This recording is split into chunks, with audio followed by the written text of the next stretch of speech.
Hello, in this video we'll talk about sequence generators, which is lab 8 for CBEC 210L. A sequence generator is basically a circuit that takes, if you'd say, a clock as an input and a reset button, which is optional, but it could always count on its own without any inputs besides the clock. It has one output, which are the sequence bits. So it's basically just one output. It could be multiple bits. Usually for a counter, for example, which we're going to implement in today's lab, there's only one, the output or the sequence is going to be taken from Q of the flip-flop. The steps required to design a sequence generators are listed on the screen. First, you need to draw the state diagram, then count how many states you have. From the number of states, you can determine the number of flip-flops required using the formula that is n is greater than or equal to log base 2 of small n. Small n is the number of states. The reason why we said greater than or equal to is because sometimes log base 2 of n is not going to be an integer, but you can't have a number of flip-flops that is not an integer, so you would need to round to the nearest bigger integer. Step number 3, here there's a typo. Step number 3 is to determine the type of flip-flop you should use. Unless you're given the type of flip-flop you have to use, you should determine which flip-flop to use. And sometimes, there's algorithms that you can use to decide the best option for a flip-flop. But we're not gonna go through that. We'll just implement our generator or sequence generator for the given flip-flop type that the question specifies.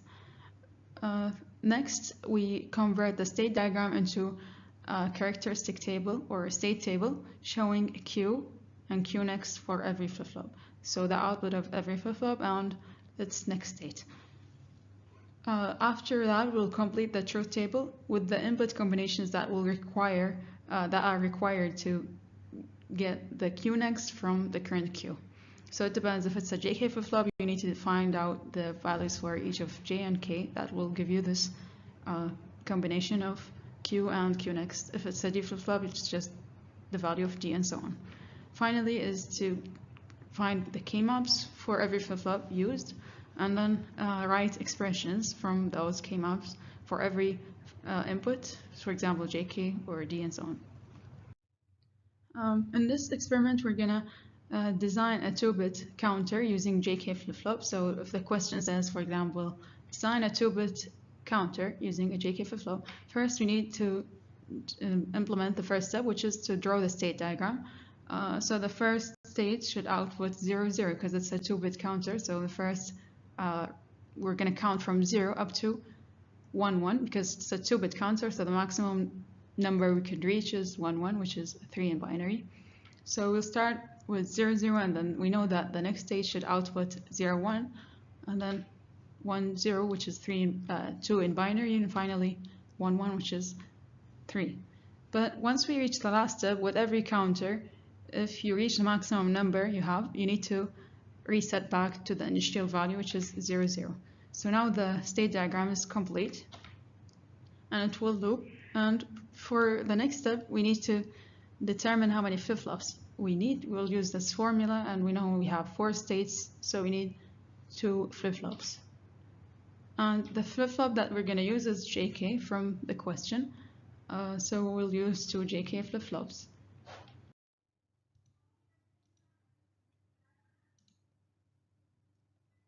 And if the current state is 0, 1, we need to look at the state diagram.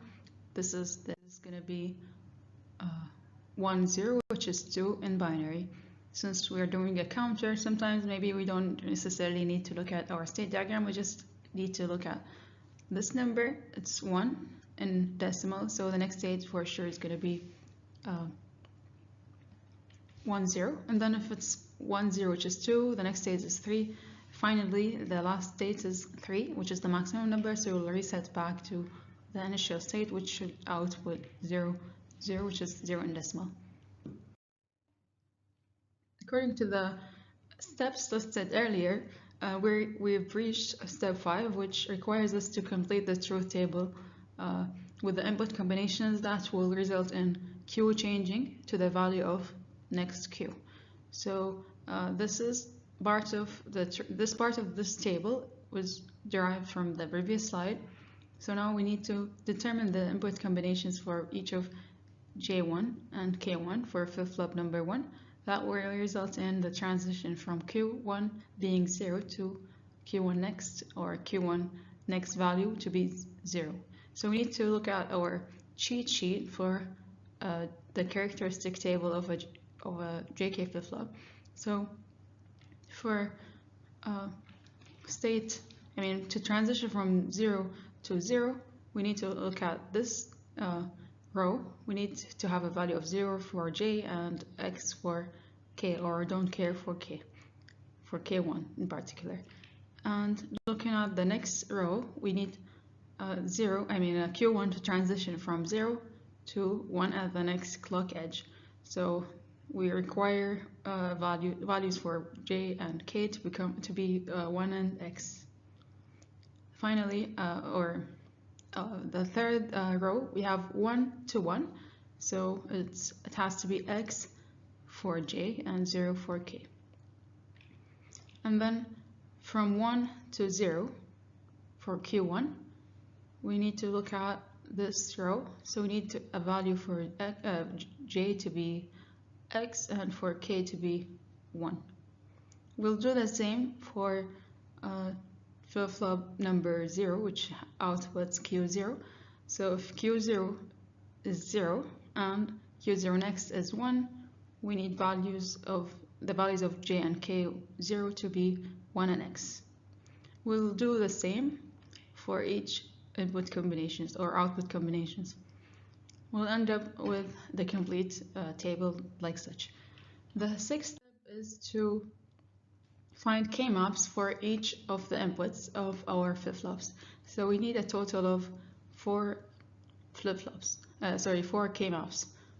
One for J1, the second K-map is going to be for K1, J0, K0. We'll start with J1. We need a 2x2 K-map that has Q1 and Q0. Remember that Q1 next and Q0 next are the future version of Q1 and Q0. So we can never have a K-map that has Q1 next or a Q0 next.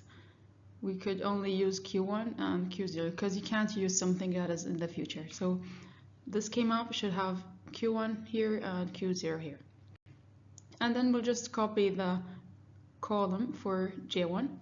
So we'll have a 0 here, X here, X and X. We need to group the ones in the K-map, so we'll decide to group this one with the X below it, which will result in J1 having an expression of Q0. We'll do the same for K1. The K-map should have X, X, 0, 1, like such. We'll group this one with this X, so K1 will end up being Q0, so we could say J1 is equal to K1 is equal to Q0. We'll do K-map for J0 the same way. Note that we could group the entire thing, so this is going to result in J0 having a value of 1. Finally, K-map for K0. Even without doing the K-map, you can notice that the column here includes values of X, which are don't cares or ones, so you could group them all together, which gives you a value of 1 for K0. So this is a summary of the equations we derive after doing the K-maps. So we can now, from the equations, we could draw the circuit schematic. Here we have 2 flip-flops, and you could name them. For example, this is FF0, this is FF1. For FF0, the values of J0 and K0 are both connected together to high voltage or to 1, and Q0 is connected to J1 and K1. and then we will connect all the clocks together for every flip-flop that we're using to the same clock. Remember that you want your flip-flops to be synced to the same clock. You don't want each flip-flop to work on its own different timing. So make sure you connect all the clocks together to the same clock. And then to read the output is going to be Q0. So you could connect Q0 to one of the LEDs and then Q1 to another LED or to a 7-segment display. It depends on your choice of reference.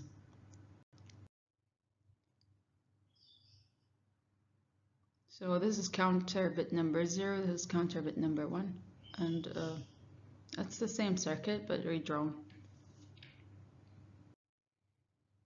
These are different practice exercises you could do to emphasize your learning on today's topic. You could design a 2-bit counter using D flip-flop, design a circuit that generates the following sequence on repeat, and implement it on a training board or on multisim using JK flip-flop. So instead of a counter that counts from 0 to, say, 7, this is a different sequence. So it's still a sequence generator like any counter. So you could still follow the same steps we learned earlier. You have 4 states, so you should output, you could use 2 flip-flops to implement it. Some might implement it using 3 flip-flops. That will still work, but it's using more flip-flops. So it's better if your design will be more compact if you just use 2 flip-flops. And that's all. Thank you so much for listening.